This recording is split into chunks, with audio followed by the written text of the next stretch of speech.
Assalamualaikum warahmatullahi wabarakatuh. Alhamdulillahirabbil alamin.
Tiga ayat ya, yang pagi hari ini akan kita pelajari bersama apa kandungan dan isi dari ayat 38 sampai ke 40 surat Al-Anbiya.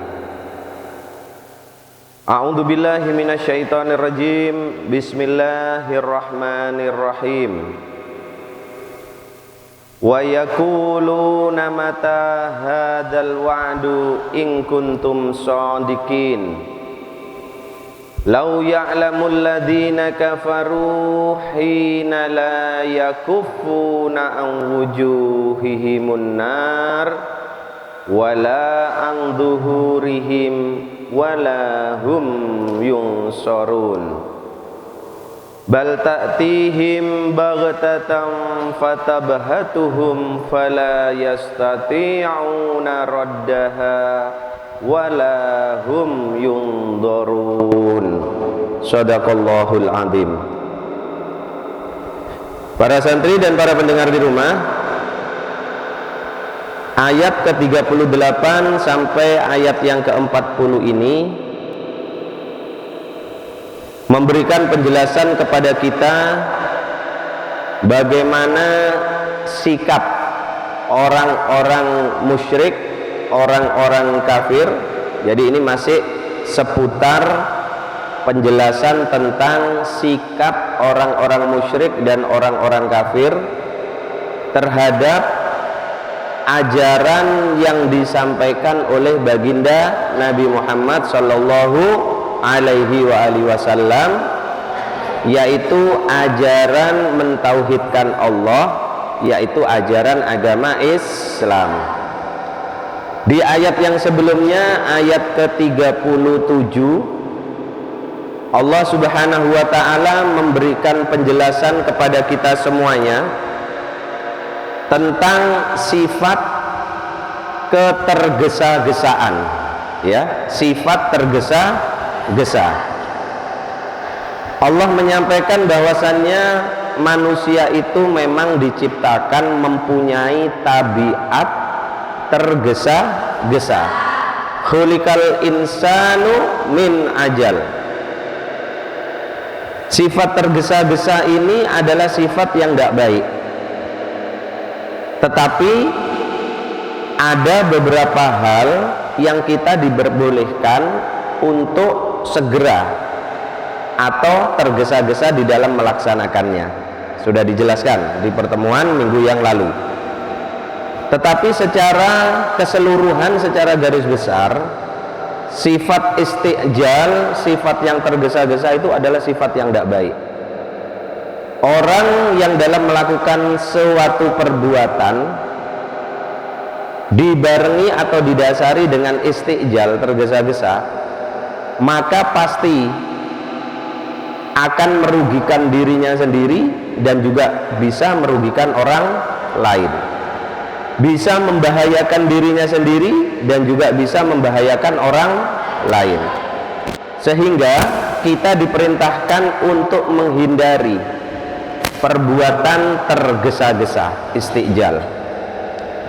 Di ayat yang ke-36 dan ke-37 kemarin, sifat istijal yang tidak disukai oleh Allah yaitu ketergesa-gesaan kaum mukmin, ya, ketergesa-gesaan kaum mukmin, orang-orang yang beriman, sahabat-sahabat Nabi, yang mereka ini karena merasa sakit hati mendengar cacian-cacian orang-orang musyrik kepada baginda Nabi, sehingga karena beliau-beliau para sahabat itu merasa sakit hati, maka kemudian para sahabat itu ingin agar supaya Allah segera menunjukkan atau menurunkan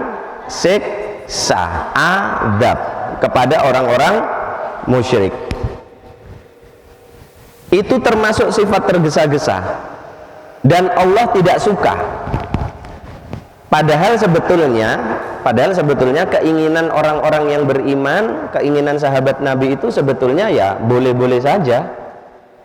Karena memang para sahabat Nabi selain baginda Nabi yang dicaci maki, baginda Nabi juga disakiti, dan para sahabat juga banyak yang disakiti oleh orang-orang musyrik, banyak yang disiksa.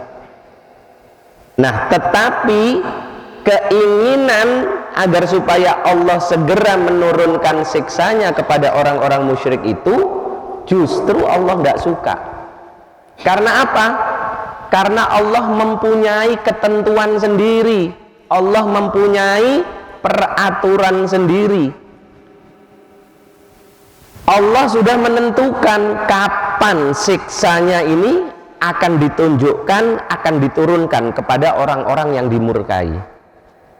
Nah, ayat 36 dan ke-37 memberikan pelajaran kepada kita bahwasannya kita dilarang untuk berdoa kepada Allah, meminta apabila kita disakiti oleh orang lain, kita dihina oleh orang lain, kita dicaci oleh orang lain, kita tetap dilarang oleh Allah mendoakan orang yang mencaci kita, yang menghina kita itu supaya mendapatkan adab dan siksa dari Allah. Itu pesan yang terkandung, pesan inti di ayat yang ke-36 dan ke-37. Nah, di ayat yang ke-38 di sini Allah mencela lagi sifat tergesa-gesa, tetapi bukan yang dilakukan oleh orang-orang mukmin, tetapi sifat tergesa-gesa yang dilakukan oleh orang-orang musyrik. Jadi berbeda. Kalian perhatikan betul perbedaan antara ayat 36-37 dengan ayat 38 sampai dengan 40. Sama-sama membahas tentang istijal, tentang sifat tergesa-gesa, tetapi yang 36-37 itu sifat tergesa-gesa yang dimiliki oleh kaum mukminin, orang-orang yang beriman, sedangkan 38 sampai 40 adalah sifat tergesa-gesanya orang-orang musyrik. Apakah ada bedanya? Ada bedanya. Apa bedanya? Kita pelajari bersama pagi hari ini. Bismillahirrahmanirrahim. Ayat yang ke-38. Wa yaquluna, dan mereka berkata. Mereka yang dimaksud adalah orang-orang musyrik, dan mereka berkata, mata, kapankah hadal wa'du, janji Allah ini, janji Allah akan datang, in kuntum shodiqin, jika kalian adalah orang-orang yang benar. Nah, para santri dan para pendengar di rumah, setelah orang-orang musyrik, orang-orang kafir itu setiap bertemu dengan baginda Nabi, selalu mencaci, menghina, mengolok-olok baginda Nabi, maka kemudian para sahabat-sahabat Nabi itu juga sering mengatakan kepada orang-orang musyrik. Juga sering mengatakan kepada orang-orang musyrik. Apa yang dikatakan? Kalian siap-siap untuk menerima adab dan siksa dari Allah karena perbuatan kalian yang mencela, menghina baginda Nabi. Nah, itu sering disampaikan oleh para sahabat, orang-orang mukmin kepada orang-orang musyrik. Maka orang-orang musyrik yang sering mendengar kalimat itu tadi, kemudian orang-orang musyrik ini mengatakan, mata hadal wa'du in kuntum shadiqin. Kapan datangnya janji Allah apabila kamu itu memang orang-orang yang benar? Gitu loh maksudnya. Kapan datangnya yang kamu katakan kalau kami ini akan disiksa oleh Allah, kalau kami ini akan diadab oleh Allah? Kapan itu datangnya siksa? Kapan itu datangnya adab dari Allah? Kalau kamu ini sekalian orang-orang yang beriman adalah memang orang-orang yang benar. Nah, para santri dan para pendengar di rumah, kalimat yang disampaikan oleh orang-orang musyrik seperti tadi, mata hadal wa'du in kuntum shadiqin. Kapan datangnya janji Allah itu jika kalian adalah orang-orang yang benar? Kalimat di sini ini mengandung dua macam sifat, dan dua-duanya adalah sifat yang jelek. Yang pertama, sifat yang pertama yaitu sifat tergesa-gesa. Sifat yang tergesa-gesa. Mereka mengatakan, kapan datangnya janji Allah? Hadal wa'du itu apa yang dimaksud? Janji Allah yang dimaksud itu apa? Yang sering dikatakan oleh para sahabat Nabi, orang-orang yang beriman. Apa? Isinya dua. Yang pertama adalah kemenangan kaum mukmin dari kaum musyrik.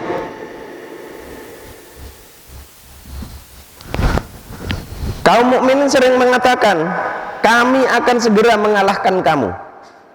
Allah akan segera menunjukkan janjinya. Allah akan segera memperlihatkan janjinya kepada kalian.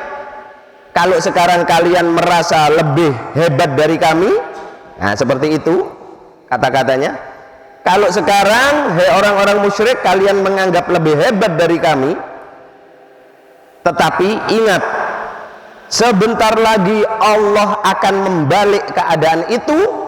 Kami yang akan menang dan kalian yang akan menjadi orang-orang yang terhina. Itu yang sering dikatakan.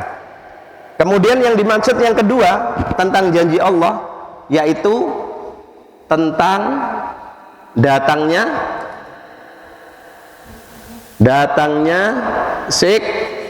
siksa dari Allah. Kapan datangnya siksa dari Allah itu? Kata orang-orang musyrik, mata hadal wa'du, kapan itu datangnya yang sering kamu ucapkan, sering kamu ancamkan kepada kami? Nah, ini adalah kalimat yang tergesa-gesa. Dan yang kedua, kalimat seperti ini yang disampaikan itu mengandung apa yang kedua?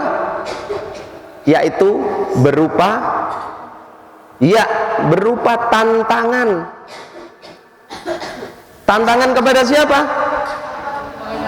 Tantangan kepada Allah. Berupa tantangan kepada Allah. Jadi orang-orang musyrik mengatakan seperti ini, itu terkesan orang-orang musyrik itu menantang Allah. Kenapa kok menantang Allah? Pahami betul ya isi ayat yang ke-38 ini. Kenapa kok dikatakan menantang Allah? Karena yang memberikan janji, yang memberikan wa'du ini adalah Allah. Ini bukan kalimat yang dikarang oleh baginda Nabi atau bahkan dikarang oleh orang-orang yang beriman. Enggak. Al-wa'du itu adalah kalimat yang disampaikan oleh Allah. Berarti Allah sendiri yang menyampaikan, yang memberikan janji bahwasannya orang-orang yang beriman akan diberikan kemenangan dan orang-orang musyrik akan diberikan siksa dan adab oleh Allah. Karena Allah yang memberikan janji, maka kalimat seperti ini, ayat 38 ini berarti tantangan orang-orang musyrik kepada Allah. Nah, ini pesan penting yang terkandung di dalam ayat yang ke-38. Ini merupakan satu kebodohan yang luar biasa. Satu kebodohan yang luar biasa. Mengapa orang-orang musyrik itu sampai bisa mengatakan kalimat yang menantang Allah Subhanahu wa ta'ala? Pertanyaannya kan itu. Bagaimana mungkin seorang manusia bisa mengucapkan satu kalimat yang bernada tantangan kepada Allah? Kenapa bisa seperti itu? Karena orang-orang musyrik memang tidak percaya terhadap apa? Terhadap adanya siksa. Memang orang-orang musyrik itu tidak percaya bahwasannya saat mereka mati nanti mereka akan dibangkitkan oleh Allah, dan setelah dibangkitkan mereka akan mendapat pengadilan dari Allah. Mereka tidak percaya. Yang mereka percayai setelah mati ya sudah selesai, tidak ada kehidupan setelah kematian. Di situ letak perbedaannya dengan orang-orang yang beriman. Di situ letak perbedaannya. Sehingga dengan entengnya orang-orang musyrik itu menantang Allah Subhanahu wa ta'ala. Kapan? Begitu loh. Kapan? Ayo buktekno. Nah, kalau kalian sesama teman itu saling tantang menantang kan begitu. Ayo buktikan mana ucapanmu kemarin itu. Kalau memang berani. Nah, begitu. Jadi kalimat ini adalah kalimat yang keluar dari lisan seseorang yang memang dia tidak percaya tentang adanya hari pembalasan. Kenapa orang-orang musyrik itu tidak percaya kepada adanya hari pembalasan? Kenapa mereka tidak percaya? Mereka tidak beriman karena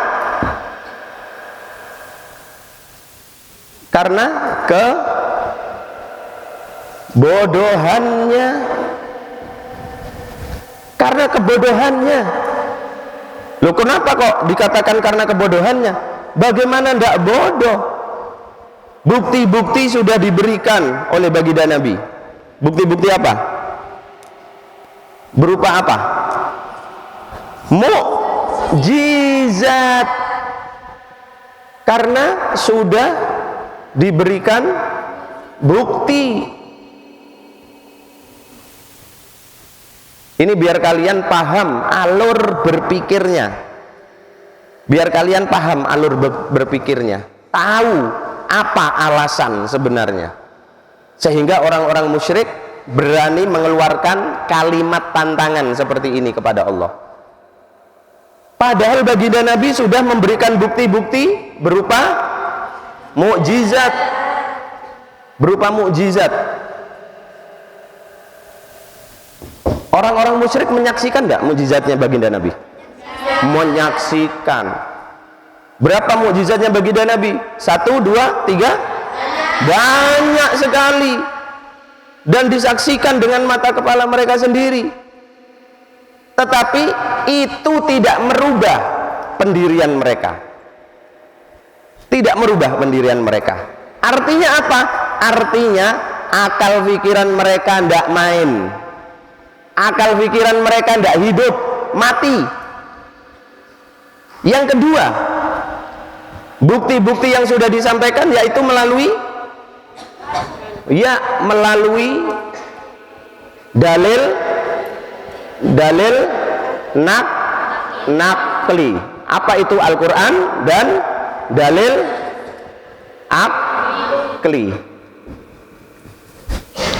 Melalui dalil-dalil nakli, yaitu wahyu Allah di dalam Al-Quran sudah disampaikan. Kemudian dengan dalil-dalil akli berdasarkan logika berpikir sudah disampaikan juga oleh baginda Nabi. Bagaimana mungkin kamu menyembah berhala? Nih perhatikan ya, perhatikan. Bagaimana mungkin kamu menyembah berhala, menyembah patung, yang patung itu kamu buat sendiri. Patung itu tidak bisa ngomong, patung itu tidak bisa mendengar, patung itu tidak bisa melihat. Patung itu punya tangan tapi tangannya tidak bisa bergerak. Patung itu kamu buatkan kaki tapi tidak bisa berjalan. Bagaimana mungkin kamu menyembah barang mati ini? Apa mungkin patung yang kamu sembah ini yang bisa mengatur alam semesta, yang bisa mengatur matahari dan bulan? Itu semua sudah disampaikan oleh baginda Nabi. Itu dalil akli apa dalil nakli? Akli. Dalil akli itu dalil yang bisa dicerna dengan akal dalil naklinya dari Al-Quran. Kemudian bukti nyata di alam semesta yang bisa terlihat dengan mata.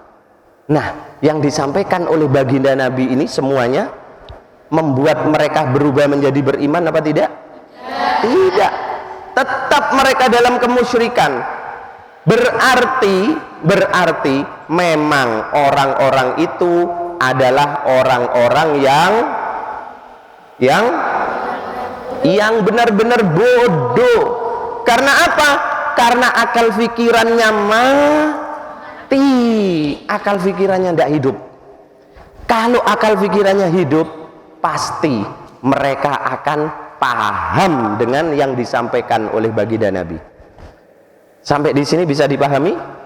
Ya, karena kebodohannya itulah maka lisannya dengan enteng mengatakan mata hadal wa'du in kuntum shadiqin. Kapan datangnya janji Allah ini yang sering kamu katakan, hai Muhammad, kalau memang kamu ini adalah orang yang benar. Enteng mengucapkan kalimat seperti itu ya. Kalimatnya enteng enggak? Tapi konsekuensinya berat apa enggak? Itulah orang yang bodoh. Nah, ini jadi pelajaran untuk kita. Orang yang jahil, orang yang bodoh itu salah satu tandanya lisannya akan gampang mengeluarkan kata-kata yang sebetulnya dia sendiri tidak paham dengan apa yang dikatakan. Padahal yang dikatakan itu mempunyai konsekuensi, mempunyai akibat yang sangat dahsyat, yang sangat besar. Ini tanda-tanda orang jahil. Karena apa? Orang jahil itu ini dulu dipakai apa? Apa ini? Lisan digunakan dulu berbicara, setelah berbicara baru itu orang jahil, orang bodoh. Orang bodoh itu ininya dulu yang keluar, yang dipakai. Omong dhisik, dipikir mburi. Itu tandanya orang bodoh. Tapi orang yang alim, orang yang punya ilmu, orang yang pinter, maka pikirannya dulu yang dimainkan.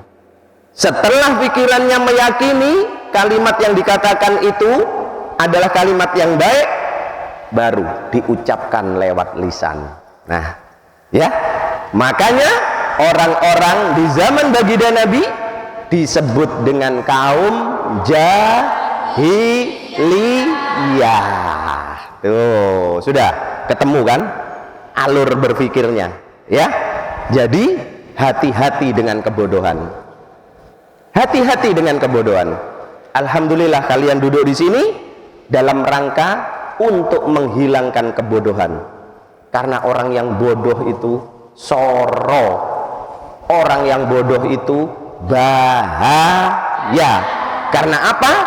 Lisannya yang dipakai dulu, ngocros dulu, baru dipikir belakangan. Ini bahaya. Paham dong? Ya. Kemudian di ayat yang selanjutnya, ayat yang ke-39, lau ya'lamul ladina kafaru hina la yakuffuna an wujuhihimun nar wala an zuhurihim wala hum yunsarun. Lau ya'lamu, ini adalah tanggapan dari Allah. Kalau tadi mereka mengejek Allah dan sekaligus menantang Allah, maka ayat 39 ini adalah tanggapan dari Allah. Dengarkan bagaimana Allah memberikan tanggapan. Lau ya'lamu, andai kata mereka itu mengetahui, alladzina kafaru, orang-orang yang kafir itu, lau ya'lamuna alladzina kafaru, seandainya orang-orang kafir, orang-orang musyrik yang mengatakan mata hadal wa'du in kuntum shadiqin, kalau seandainya mereka mengetahui, kata Allah, apa itu? Hina la yakufuna an wujuhihimun nar. Hina, ketika, pada saat apa? Mereka tidak mampu mengelakkan apa? Wajah mereka dari api neraka. Kalau seandainya mereka tahu, orang-orang musyrik itu, orang-orang kafir itu, pada saat mereka tidak mampu mengelak wajah mereka dari api neraka. Mengelak itu apa? Menghindar, ngeles, ya, ngeles, bukan les kursus, ya, ngeles, menghindar. Jika seandainya mereka tahu pada saat besok mereka tidak bisa menghindarkan wajah mereka dari semburan api neraka, wala amduhurihim, dan juga tidak pula dari punggung mereka, walahum yunsorun, dan tidak pula mereka mendapatkan pertolongan. Nah, ini para santri dan para pendengar di rumah, bantahan dari Allah ini indah. Ini bagi kita yang mau memikirkan. Kalau kita tidak mau memikirkan, ayat ini tidak ada artinya apa-apa. Tapi kalau kita mau memikirkan ini, maka ayat ini mempunyai satu nilai pesan yang luar biasa. Coba bayangkan kalimatnya. Allah kemudian memberikan bantahan, tanggapan terhadap tantangan mereka, pelecehan mereka terhadap Allah. Setelah mereka mengatakan, ayo buktikan, mana, kapan janji yang kamu ucapkan itu, hai Muhammad, katanya Tuhanmu Allah akan segera memberikan adab, siksa kepada kami. Mana? Ayo buktikan. Kapan? Gitu loh. Jangan lama-lama, segera. Segera, jangan lama-lama, nggak pakai lama. Kayak kalian kalau pesen mie itu GPL ya. Apa itu GPL? Nggak pakai lama, cepat. Nah, orang-orang musyrik seperti itu menantang baginda Nabi. Ayo Muhammad, GPL. Gak pakai lama. Apanya? Buktikan. Mana siksanya Allah kepada kami. Ini luar biasa. Betul-betul kebodohan yang luar biasa. Ya. Nah. Maka Allah memberikan tanggapan, dan tanggapannya indah. Lau ya'lamuna alladzina kafaru, jika seandainya orang-orang kafir itu mengetahui tentang apa? Munar wala anduhurihim. Pada saat mereka orang-orang kafir itu tidak dapat menghindarkan wajahnya dari semburan api neraka, dan juga tidak bisa menghindarkan punggungnya dari sambaran api neraka, dan juga tidak walahum yunsorun, dan mereka juga tidak dapat mendapatkan pertolongan. Allah ini memberikan satu perandaian. Nah, ini kalimat perandaian. Oh, ini loh, belajar tafsir ya, tadabbur Al-Quran. Allah langsung memberikan kalimat sanggahan, bantahan, tapi berupa andaikan. Seandainya mereka orang-orang kafir mengetahui pada saat wajah mereka akan dilalap oleh neraka, punggung mereka akan dibakar oleh neraka, dan mereka saat itu tidak mendapatkan siapapun yang mampu menolong. Allah cuma sampai ini tok kalimatnya. Coba Habib bisa kasih contoh kepada santri. Kira-kira kalian akan menyimpulkan seperti apa? Seandainya santri tahu bagaimana resiko pada saat melakukan pelanggaran, bagaimana hukuman pada saat tidak mengerjakan tugas-tugas, kalian bisa melanjutkan enggak? Maka santri pasti tidak akan melakukan Jadi Allah membantah, tetapi jawabannya itu bukan Allah yang menjawab, manusianya sendiri yang disuruh jawab oleh Allah. Loh, ini loh hebatnya ya. Kalau dipikirkan, kalau tidak dipikirkan, dibaca tok, ya percuma. Ya. Jadi ayat ini adalah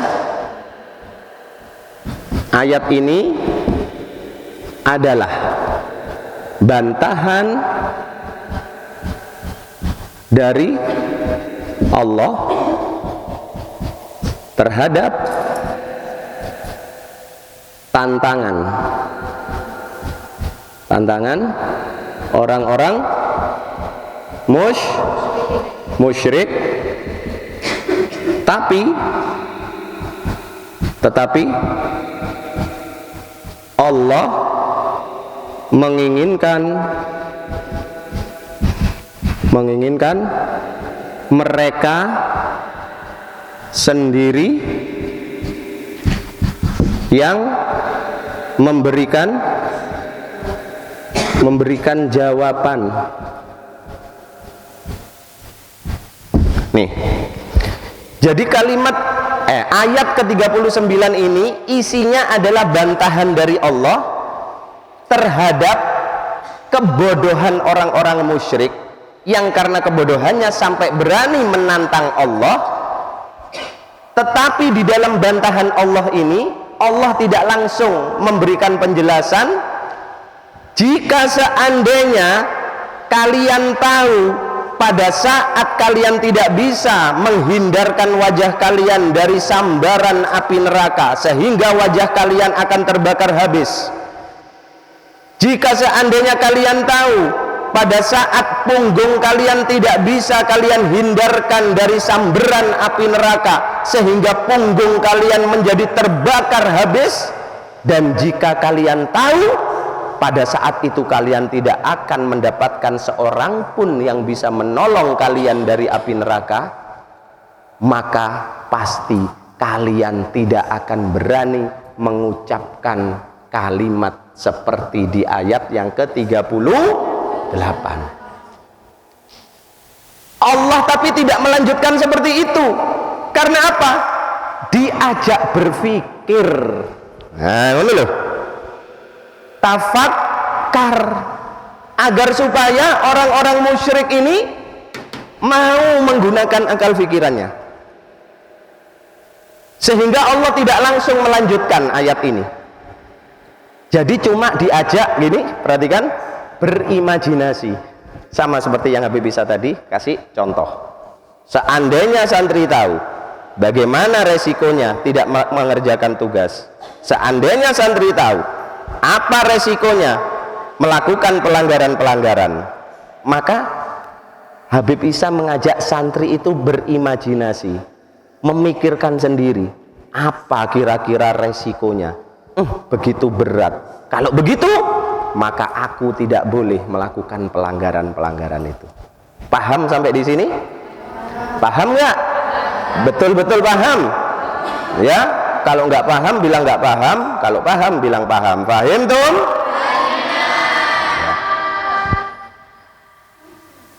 Tetapi kemudian sekali lagi Allah mengajak berpikir orang-orang musyrik seperti itu. Apakah kemudian orang-orang musyrik itu melakukan apa yang diinginkan oleh Allah? Digunakan tidak akal pikirannya? Tidak digunakan akal pikirannya. Tetap saja dedele gak mari-mari, ya, dedelnya tidak selesai-selesai. Tiap pagi duduk di sini bareng-bareng ngaji, tapi pancet dedel lah ya. Nah, itu berarti minta diasah, asahannya kurang tajam lagi. Maka ternyata tetap saja orang-orang musyrik itu. Maka kemudian Allah semakin di ayat yang ke-40, nih perhatikan, baru semakin Allah di ayat yang ke-40 membuktikan kengerian ancamannya. Habib Isa tadi sudah menyampaikan, seandainya santri tahu resiko melakukan pelanggaran, resiko tidak mengerjakan tugas, maka Habib Isa lanjutkan kalimatnya. Dengan apa? Dengan kalimat yang lebih mengerikan. Pasti santri akan mendapatkan hukuman yang sangat berat. Ya. Nah, di ayat yang ke-40 Allah melanjutkan seperti itu. Bagaimana? Allah menyampaikan di ayat yang ke-40, bal ta'tihim baghtatan. Nih. Akan tetapi bahkan datangnya iya itu apa? Adab, wa'du, janji Allah tadi, baghtatan, datangnya itu secara tiba-tiba, tidak terduga, tidak disangka, tidak bisa dipersiapkan menghadapinya, baghtatan, dengan tiba-tiba. Fatabahatuhum, maka membuat mereka menjadi panik, membuat mereka menjadi panik. Kemudian fala yastati'una raddaha, sehingga mereka tidak sanggup untuk menolak apa? Untuk menolak apa? Datangnya janji Allah yang berupa siksa, yang berupa adab, sehingga mereka la yastati'una raddaha, tidak mampu sudah menolak, tidak mampu. Walahum yundorun, dan tidak pula mereka akan diberi tangguh.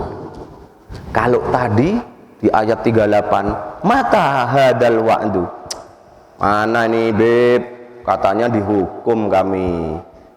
Kemarin saya ndak jamaah subuh, sampai sekarang lo ndak dihukum, ndak ada resiko, ya. Hati-hati, Habib bisa mengatakan begitu.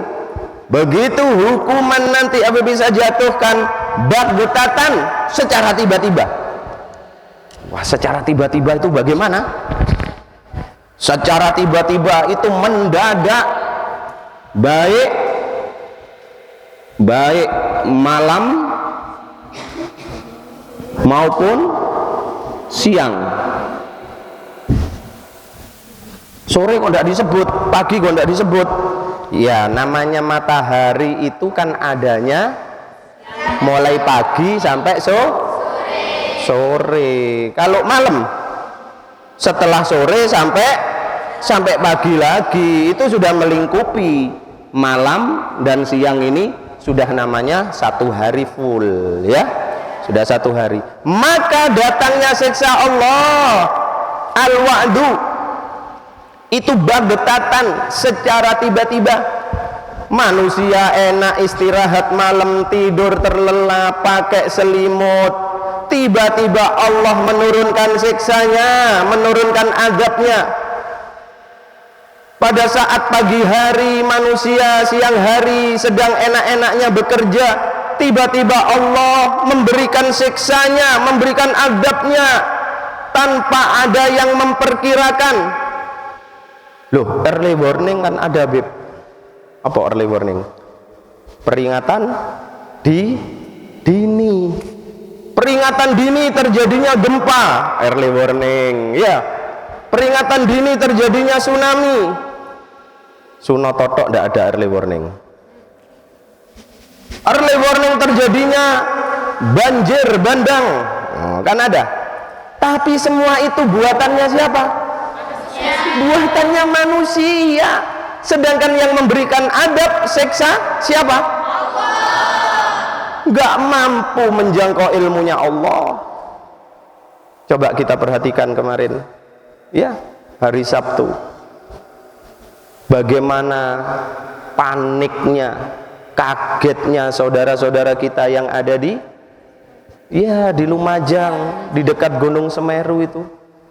Tiba-tiba tanpa ada early warningan, padahal petugasnya itu 24 jam full memantau Gunung Semeru. Tapi apa yang terjadi? Pada saat Gunung Semeru meletus, ternyata tidak ada yang tahu, sehingga masyarakat di sekitar Supit Urang, Candipuro, ya Allah, kasihan mereka, berlarian pontang-panting, panik luar biasa. Itu menjadi sebuah pelajaran bagi kita, para santri dan para pendengar di rumah. Jangan pernah merasa aman dari siksa Allah, jangan pernah merasa aman dari adab Allah, jangan pernah merasa aman berulang kali melakukan perbuatan dosa, pelanggaran-pelanggaran, perbuatan-perbuatan yang dibenci oleh Allah, tapi setiap hari diri kita masih merasa aman, tidak ada rasa ketakutan. Itulah yang terjadi pada orang-orang musyrik itu. Kemaksiatan yang setiap hari mereka lakukan sama sekali tidak membuat mereka jera, mereka takut akan dosa-dosanya. Karena apa? Karena mereka tidak percaya adanya pembalasan dari Allah.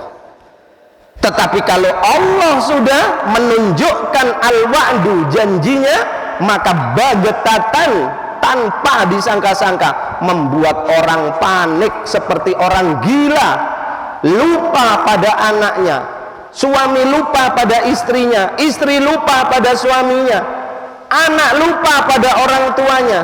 Semua memikirkan keselamatan dirinya masing-masing. Itu yang terjadi.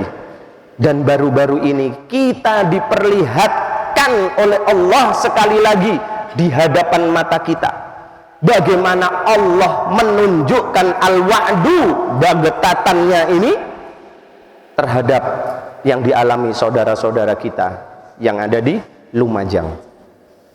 Mudah-mudahan mereka diberikan keselamatan oleh Allah, walaupun cukup banyak korban.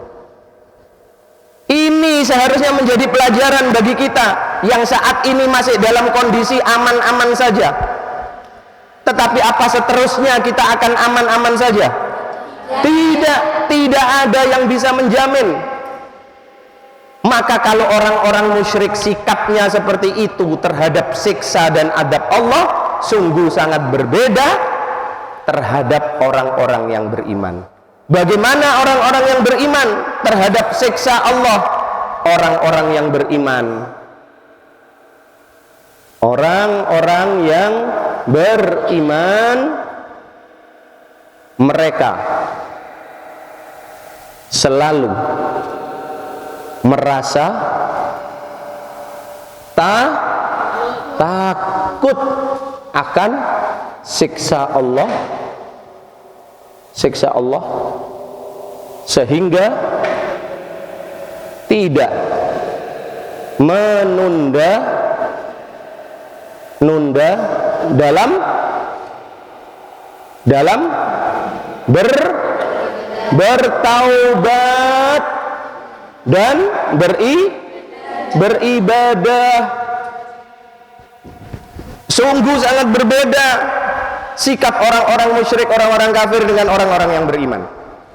Kalau orang-orang musyrik, orang-orang kafir, mereka rasa takut tidak ada, bahkan lebih-lebih lagi menantang kepada Allah. Tetapi orang-orang yang beriman, kita ini, maka seharusnya, karena kita sudah mengaku beriman, harusnya kita takut dan selalu takut akan siksa Allah. Sehingga apa? Kita tidak akan menunda-nunda lagi beribadah kepada Allah. Oh, sekarang masih pagi, nanti bisa siang. Oh, sekarang masih siang, bisa nanti malam. Tidak menunda-nunda. Pada saat orang yang beriman melakukan perbuatan dosa, melakukan perbuatan yang dibenci oleh Allah, maka orang yang beriman tidak akan menunda untuk segera bertaubat kepada Allah. Inilah bedanya orang-orang musyrik dengan orang-orang yang beriman. Nah, para santri dan para pendengar di rumah, 3 ayat ini memberikan pelajaran yang sangat berharga kepada kita. Hati-hati dengan ucapan. Menantang Allah itu bukan hanya dengan ucapan saja. Perhatikan, menantang Allah itu bukan hanya dengan ucapan saja, tetapi menantang Allah juga bisa karena perbuatan kita. Mulut kita tidak mengatakan seperti yang dikatakan oleh orang-orang musyrik. Mata hadal wa'du in kuntum